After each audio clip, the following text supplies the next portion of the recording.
This is Crystal, and welcome to my channel, Homemaking on the Homestead.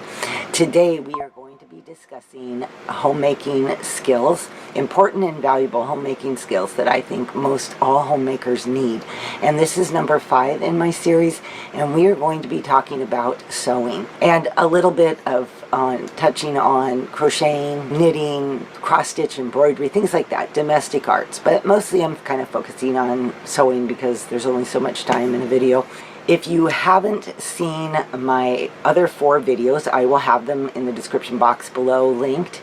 And also the video that I did, which kind of kicked off the series for me, which is homemaking, is it a lost art? And I will link that up here as well as down in the description box below. Back to sewing. I think sewing is such a valuable and important skill for young women to know, to be taught at young ages. I taught myself how to sew. I had $25 and I bought myself a used sewing machine that was just a really basic old sewing machine. It could go forwards, it could go backwards, and that was it. There was nothing fancy. But on that little sewing machine, I created so much clothing. I was pregnant with my first child, and I made myself little maternity sundresses and shirts and shorts, and I got, basic patterns from the fabric store, teach yourself to sew or teach you to sew. I was fortunate because I had a very good friend. Her name was Sandy. If you're watching this, Sandy, hi, we're still friends today. She knew how to sew much better than I did, and she had also taught herself. But if I ran into a problem, I could always pick up the phone and she would help me out. That began my true love for sewing. Over the years, I have sewed so many things that I can't even begin to calculate or compile them. Like I say, I just have absolutely loved it. There is something so powerful about the ability to sew. If you can't find the curtains that you like, no problem, make your own. If you can't find a modest dress for your preteen daughter or granddaughter, you know what? You don't need to worry about it because you can make one. If you need to have a last-minute gift for somebody, no problem. You can sit down in the sewing machine and whip out a little apron. It's amazing on what a person can do. It feeds your creativity to know how to sew. It also provides your home with something useful. It's a wonderful combination of the two. Okay, between drinking hot tea and it getting warmer, I had to take off my sweater. But in any case, in the times past, my grandmother's day for sure, sewing was a must-have skill. You had to know how to sew. It was also a way of being resourceful. Back in the 1930s, flour sacks were made out of fabric, and they started actually putting prints on the flour sacks so that women could take those sacks and reuse them. I've read stories of girls that they would have flour sack dresses. They were used for quilts. They had always had a way to repurpose things, and it's something that we don't do anymore. If something is ripped or broken or whatever, we throw it away. Something similar happened this winter to me. I have wool socks. I love wool socks, and wool socks can be a little bit more on the expensive side to buy, and I started getting holes in a pair that I've had for quite a while. I thought, you know what, I need to learn how to darn socks. Well, winter's come to an end and I haven't learned how to do that yet, but it is on my to-do list and get more life out of the money that I spend, be more resourceful with what I have. And sewing is a great way to do that. When my girls were younger, they learned how to make skirts out of blue jeans. And those were fun products. They either used the rest of the jean legs, for the centerpieces, or they got fabric and would use that. We made book bags out of jeans. I made 2 or 3 blue jean quilts. As my kids grew out of the jeans, if they couldn't wear them, I put them in a pile, and as soon as I had enough jeans, I started cutting squares.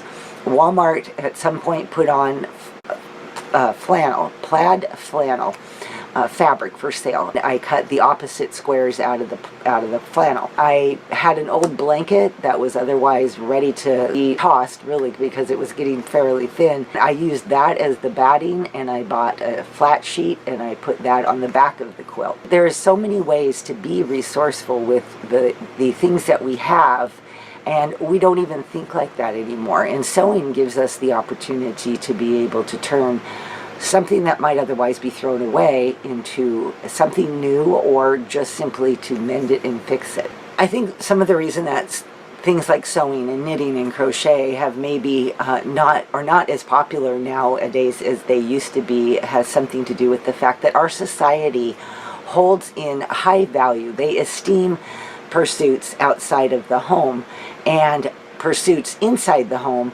are looked down upon. I don't think that either of those things should be looked down upon. There's nothing wrong with pursuits outside of the home, and there is nothing wrong with the pursuits inside of the home. We need to be a voice, because I don't hear very many voices out there esteeming these types of domestic arts and encouraging people. I think when I think of the term home, it brings to my mind not so much the physical features of a home, but the feelings, the essence of what home means. It means cozy, it means safe, it means warm, it means peaceful. And I'm always amazed how homemade things in a home can enhance that so much. Handmade Afghan, crocheted and on the back of the couch. Homemade curtains on the windows, a homemade quilt. I mean, if you have a quilt from your mother or grandmother, you treasure that. And I think that those things bring a unique character to our homes and a uniqueness that is hard to replicate with things that you buy. Now, that's not to say that if you buy things in the store that you're not going to have warm and cozy and all that good kind of stuff, because you can, and I've seen it. But it provides that character to our homes that is so vitally important. And it passes down these arts for many generations to come. They could otherwise maybe be lost. Sewing is an inexpensive way to decorate our homes. One of the things that I have done over time is to make curtains and comforter covers for my kids' rooms. I was able to take the comforter that I was currently on the bed. There was really nothing wrong with it other than the outside of it was getting threadbare. I bought sheets, flat sheets, which were less expensive than fabric, and I bought a little bit of coordinating fabric, and I used those two things together to create covers for the comforters and to put curtains on the windows. One of the things that I have heard people talk about today is with the cost of fabric, you have to ask yourself, is it really necessarily the most frugal thing to do? But there are ways to be frugal with your sewing. Like I said, buying the flat sheets for the comforter covers, and I've used flat sheets to make curtains. I've also found fabric at thrift stores. Also reusing and repurposing, like I mentioned with the blue jean quilt. I read an article where a lady had done that with women's shirts. She actually would find prints on the shirts being sold at garage sales and thrift stores and turn that into a very pretty quilt. Aprons are something that I have made, I probably hundreds of. For quite a while I made them and sold them online, but prior to that I had made them for myself. I had made them as gifts, and they're just a wonderful, easy thing, a great project for a first-time sewer.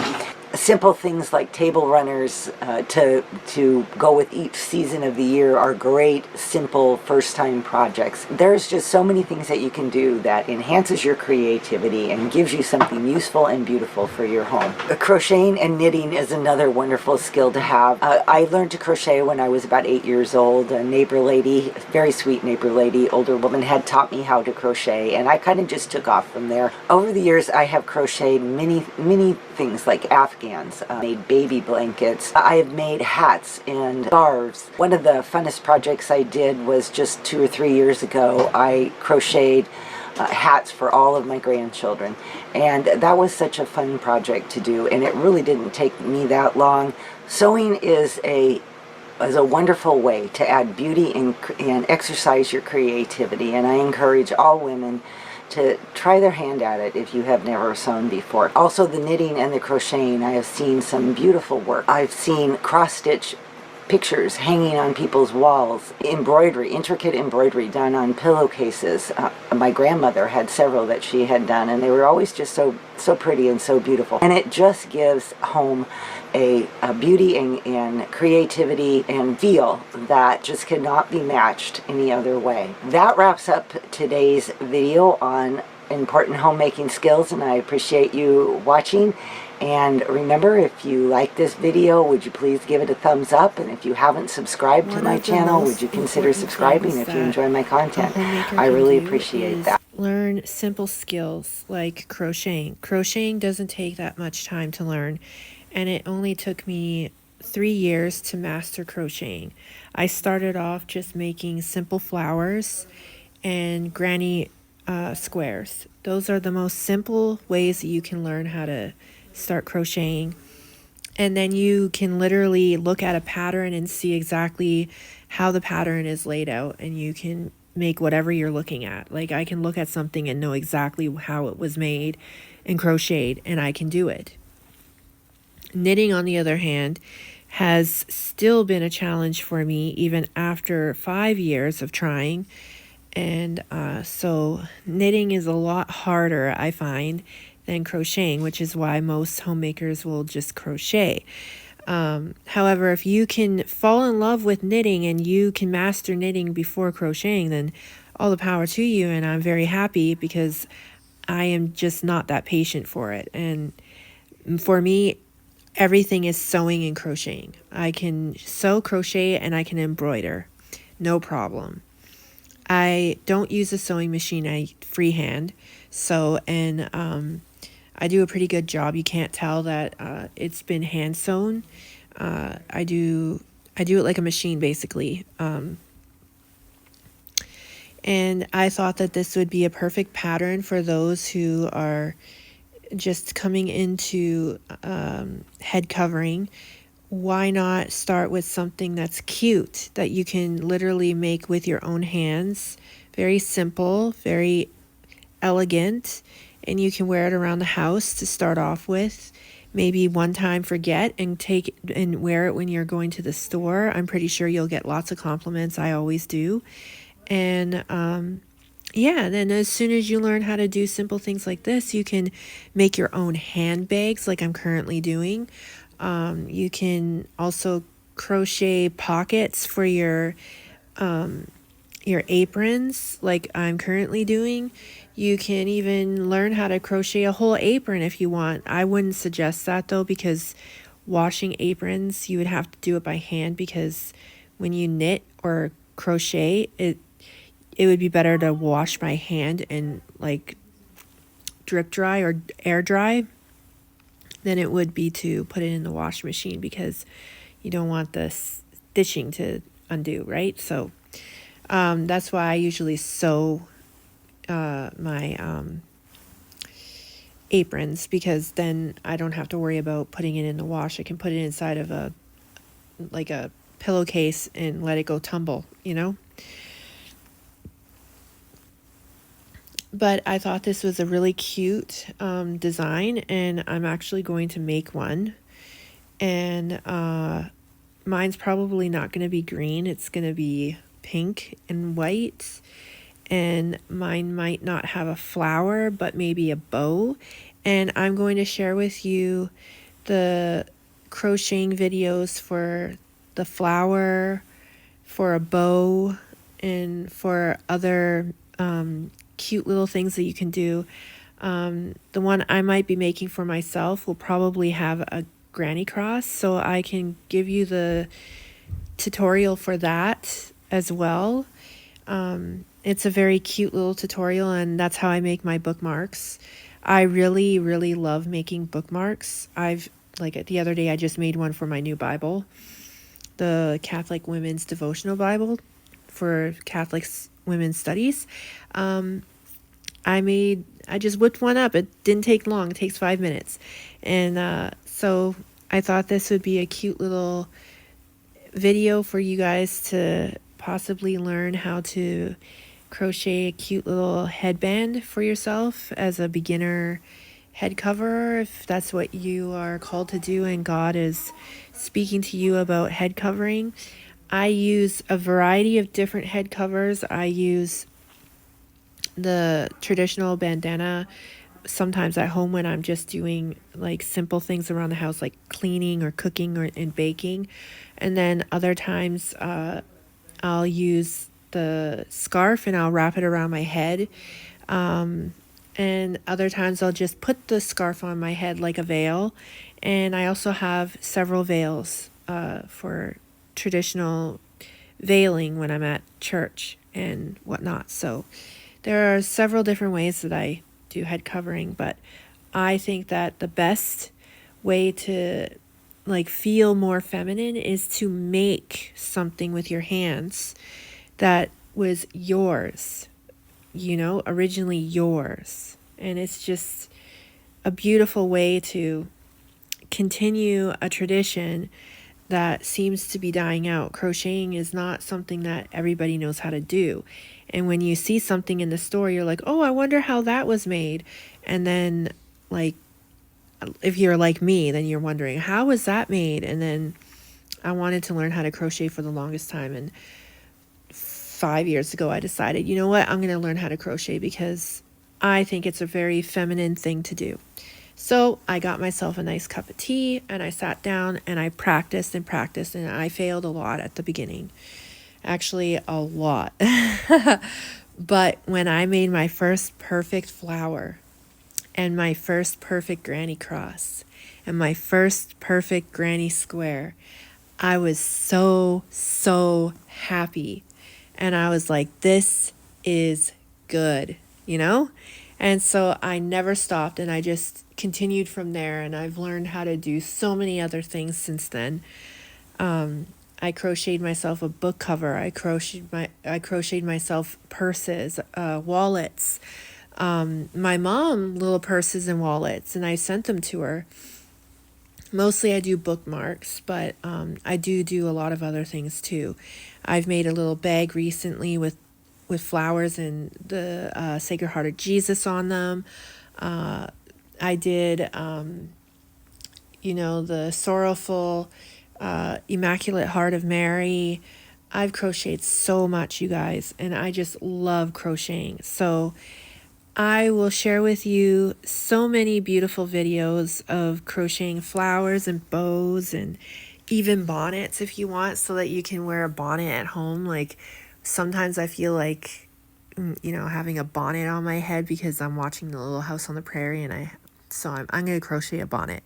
I'll share those crocheting videos, but not in like a formal video like this. This is going to be part of the Beauty of Femininity series that I'm making, and I want to stick to specific things for just that. So that's why I made just the crocheting and then the head covering, the skincare routine, quick makeup tutorial.